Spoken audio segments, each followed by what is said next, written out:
पहले पसंद की शादी की और फिर उसी शौहर को कत्ल करवा दिया। अस्सलाम वालेकुम, कैसे हैं आप लोग। मैं हूं आपके साथ अदनान और आज एक ऐसे कत्ल के बारे में बात करते हैं जिस पर आप सब हैरान हो जाएंगे कि ये क्या माजरा था। सदफ नामी एक लड़की जो कि वालिदैन की इकलौती बेटी थी, भाई थे, बहनों में इकलौती थी और 15 साल पहले इसकी एक फैसल नामी शख्स के साथ अरेंज मैरिज की होती है। अब अरेंज मैरिज हुई, दोनों तरफ खाते पीते ख़ानदान थे और फैसल जो है उसका बैंक बैलेंस अच्छा था। अब फैसल के साथ ही शादी 2 साल तक चली और इसी दौरान एक बच्चा भी पैदा हुआ। उसके बाद इनके दरमियान में कुछ तल्ख बातें होने लगी और लड़की ने फैसल से तलाक ले ली। अब ये तलाक जो है ये 50 लाख के इवज़ हुई।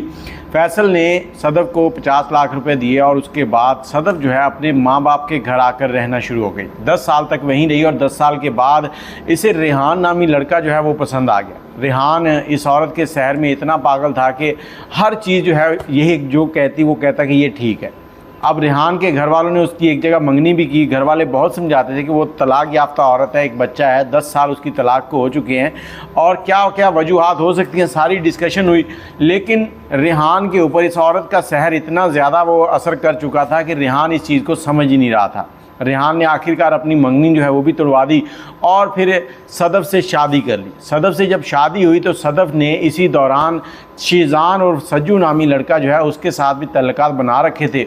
अब जब इन दोनों की शादी हुई तो रेहान को बाद में पता चला कि ये लेट नाइट लोगों से बातें करती है।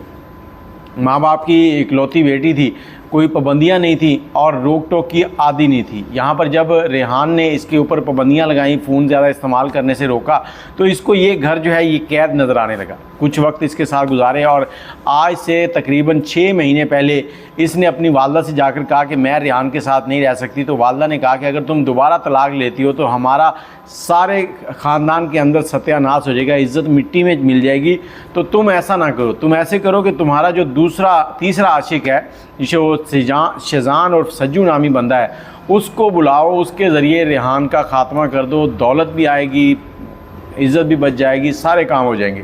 अब इसने सज्जू को बुलाया और सज्जू को बुलाकर उसके साथ पूरा मामला डिस्कस किया और सज्जू को बताया कि मैं तुम्हें कॉशन दूंगी, उस वक्त तुमने इसको कत्ल करना है। और अपने एक भाई का पिस्टल जो कि लाइसेंस याफ्ता था, भाई जो है वो उम्रे पर गया हुआ था और वो पिस्टल सज्जू को दे दिया। और सदफ का एक भाई जिब्रान जो है वो सज्जू के साथ था। जुमे का दिन था, रेहान जो है वो घर से तैयार होकर जुमे के लिए निकलता है तो ये भी उधर सज्जू को झंडी दिखाती है, उसको कॉशन देती है कि ठीक है तुम भी निकलो। और इधर सज्जू आकर इसको फायर मारता है और फायर मारने के बाद फ़रार हो जाता है जिब्रान के साथ। और जब पुलिस आती है तो ये सारा घर जो है उस लाश के पास आता है, रो धो रहा होता है, जबकि ये लड़की जो है ये घर से नहीं निकलती। और उसके बाद जब पुलिस पूछताछ करती है तो इसकी बॉडी लैंग्वेज से पुलिस को इसके ऊपर शक पड़ जाता है और इस शक की बिना पर पुलिस इसका CDR निकालती है और उसमें शीज़ान और सज्जू नामी बंदे का जब डाटा आता है तो उसको तीसरे दिन जब गिरफ़्तार किया जाता है तो उस शख्स ने जो मास्क इस्तेमाल किया था वो भी जेब में था, जो कपड़े पहने थे जो CCTV में नज़र आए थे वो भी वही थे। और इस बिना पर ये गिरफ़्तार हो गए। भाई, बहन और इसका आशिक जो था ये तीनों गिरफ़्तार हो गए। और यहाँ पर अगर इसने शादी करनी ही थी तो मैं यही कहूँगा कि इस शख्स से भी तलाक ले लेती, शादी कर लेती आगे। उस बेचारे को जान से मारने की क्या पड़ी हुई थी, पहले मोहब्बत उसके बाद उसका कत्ल। बाकी आप अपनी राय ज़रूर दीजिएगा।